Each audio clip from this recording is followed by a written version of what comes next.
Hey everybody, this is Freddie with 5280scuba.com. Did you know the mask was the #1 item that controls the quality of your experience? It can make or break your dive or your snorkeling trip. How do you pick the right mask? We'll get to that in just a minute.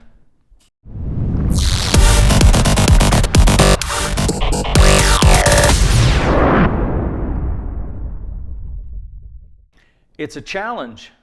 Everybody thinks it's easy because if you just put it on your face and you can tighten it enough and it'll stay, then you got a mask that fits, but that's so not true. The mask is the #1 piece of equipment that makes or breaks your experience.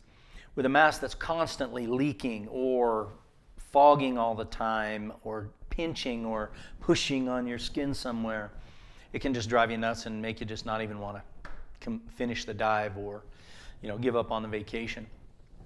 I have people that share that with me all the time. So we actually take the time to teach people how a mask fits, and we thought we would try to do it here on the site so that you can better choose for yourself. The first thing about a mask is, because it is the #1 piece of equipment, if you're going to save money on dive equipment, don't try to save money on the mask. Spend the money, get the quality. It will last you and last you and last you much longer than a cheap piece of junk. So what are masks made of today? What materials should you choose? Don't buy rubber. Don't buy PVC. Some of those manufacturers that make them out of that are going to hate me for this, but I'm trying to protect you here. Rubber degrades in the closet at home. It just dries out. And you can use your mask one time, put it in the closet, 3 years later go on vacation and the strap breaks or the mask is starting to crack. They just dry out. PVC gets hard over time, and it's really just a cheap material to pump out a molded mask that somebody will pay money for. But if you buy a good quality mask made out of good quality materials, silicone, high-grade silicone will last you 20 to 25 years without problems, and that's if you take care of it. So you don't have to buy a mask every 4 or 5 years or every time you go on a major vacation.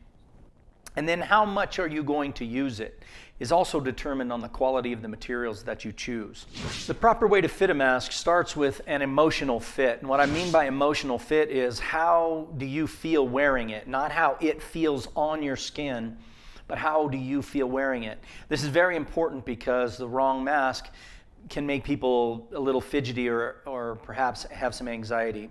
So the way I start with people is I will bring a clear mask and a black mask. When you go to the movies, they turn the lights out. Why? So you can focus on the screen a little bit. Some people watch TV at night in their living room in the dark, so they can focus on the screen a little bit. That's the black skirt. When you wear the black, you emotionally feel better. It allows you to focus on what you're there to look at.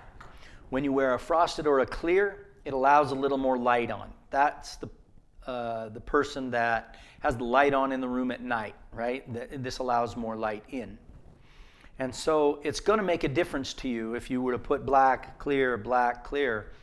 People, after 2 or 3 times trying that, they come up with an answer. Oh, this one feels much better. So that's where we start with the fit. It has to be emotionally. Next, it has to sit on your face right. What's right? The problem is most people over-tighten their mask. They pull the strap too tight. It sucks the mask to their face, and what they're doing is they're conforming the mask to the face, or perhaps the face to the mask. The problem with that is it can cut off circulation, it can give you nosebleeds, it can give you headaches, and it's just not comfortable. You come up with a big old crease around your face, and that's not the way it should fit. It should really just sit on your face lightly, barely snug at all. And a proper fitting mask, you won't have the line. You'll be able to let it touch your skin all the way around, and that's the result of the seals. So I'm going to show you. Every good quality mask has 2 seals. It has the outer rim of the skirt. It also has, if you can see it here, I don't know which will show easier, clear or black, but it has another lip or seal on the inside. That's every bit as important as the outside seal. If you don't have both seals fitting your face, your mask does not fit your face, and it's not a good mask for you. So when I say that, you'll have the outside will fit you fine. Somebody will say, oh yeah, it looks great. You can inhale through your nose a little bit, Suction will hold it on your face.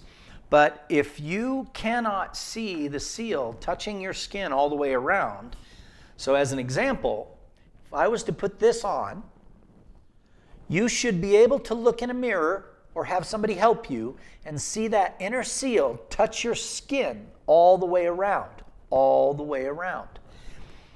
Okay? The problem areas, if the mask is too narrow for your face, it may cut off your eye sockets. Or if perhaps you have a wider eye socket, you want to get a seal that's going to go around the outer edges somewhere.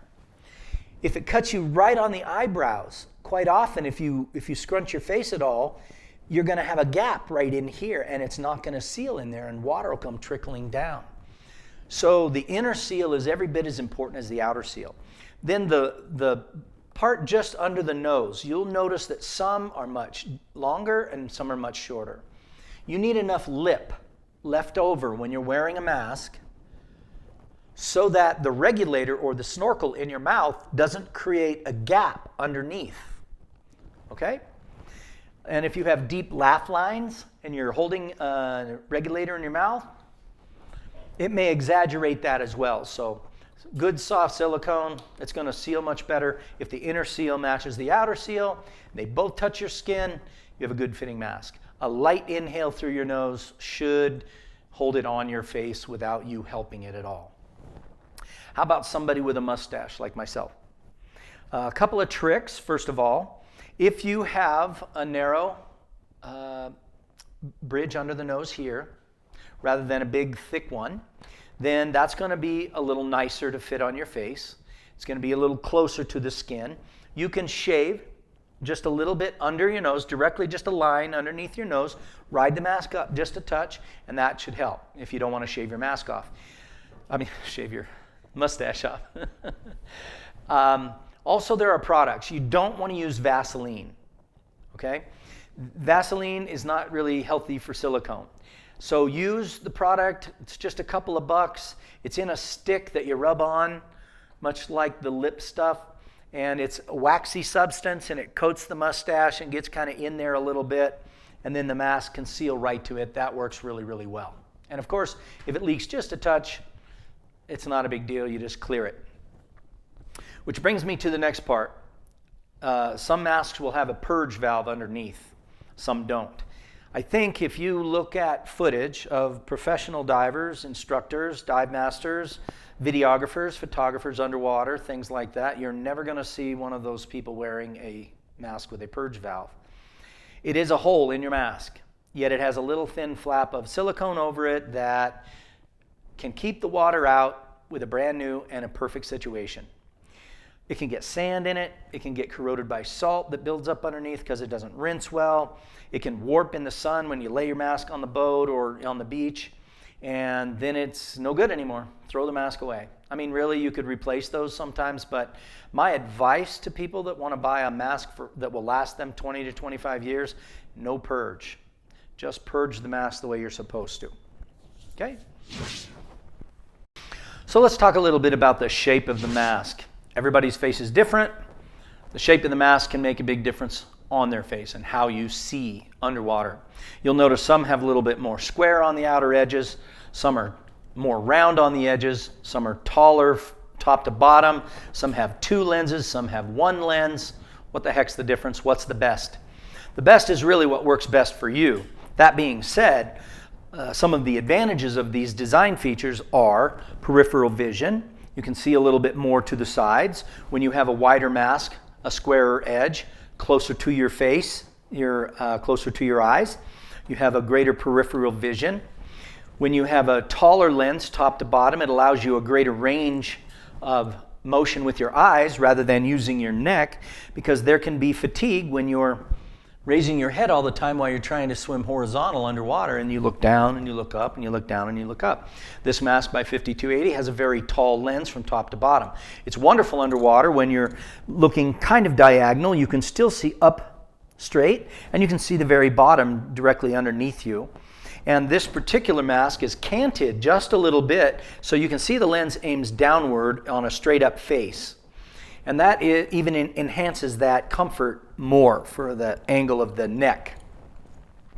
Now you have some, as I mentioned, with two lenses and some with one. Some people would think this would give you more vision. Not necessarily so. A 2-lens mask is often called a low volume, and it's closer to your eyes, so you cannot see that piece in the middle. The advantage of that is that if you wear prescription lenses, this is the type of mask that they're going to put the lens in for you. We do that at our shop all the time. You give us your prescription, we can give you a mask that fits your prescription and you can see well. We just replace those 2 lenses. In an extreme case, we can send it out and have it ground with an exacting prescription for those really tough to fit glasses. The single lens, if it is a mask that sits away from your eyes just a little bit more, it enhances the ability to go back and forth without seeing that centerpiece. Okay, we'll talk a little bit about the strap.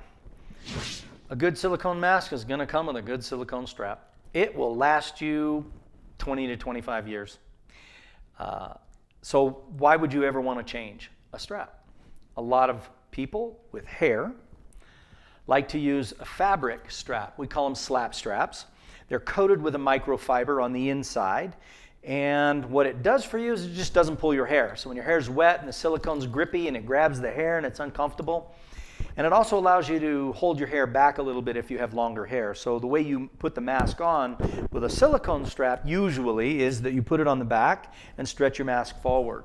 With a slap strap, what you do is when you put the mask on your face, you slide the strap back along your hair and it holds it back. Very comfortable, very popular addition to a mask just to increase the comfort.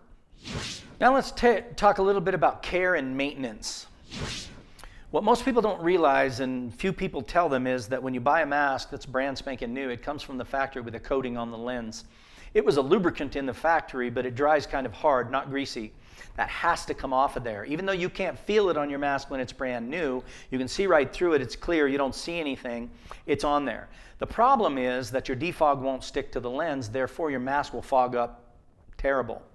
You need to take a quality product like Poseidon Pearl Polish or mask scrub, something like that that's made for cleaning masks. I can't emphasize this enough because so many people want to cut some corners. So what do? They use soft scrub or they use shampoo or they use dishwashing liquid and they'll think, it's fine, you know, but it's really not. And the reason why is, for one, a lot of those products are not healthy for the sea. And when you put it on your mask, some of it's going in the sea. But for 2, the modern mask today, like this one for example, you don't see a frame. It's not in a metal frame like the old ones. The silicone is actually molded to the lens. So when you put a product in there and you're squeezing it around and you're trying to clean it, it's degrading the seal between the silicone and the lens itself. You can see it on people's masks when it's dry. You can see this white line all the way around the edge, and that's soap that got in there. And it's now not allowing the silicone to seal directly to the mask. Whereas a mask scrub product and a good defog product and all those, they actually enhance that seal. So you don't want to spit in your mask, you want to use defog. And part of the reason of that is because the bacteria gets in the seals, in the seams, and it grows. Your eyes have salt water in them. So whether you're diving in the ocean in salt water or fresh water, that bacteria grows. And it can cause all kinds of nasty problems. What? To save $7? Defog lasts so long and it's so cheap, you just buy the right product to do the right thing. And many of the defogs today are so quality that you don't have to do it every single dive. You can defog your lens and it'll last 4, 5, 6, 10 dives sometimes. So get the right product, do the right thing by your mask, it'll last a long time. Again, you always want to rinse them with fresh water, tap water. That's whether you're in a swimming pool with high chlorine or whether you're in salt water. That's going to preserve the material. And when you take care of a high quality silicone mask, it will last you 20 years, no problem. Well, I hope I've covered all the selection items that will help you find just the right mask for you.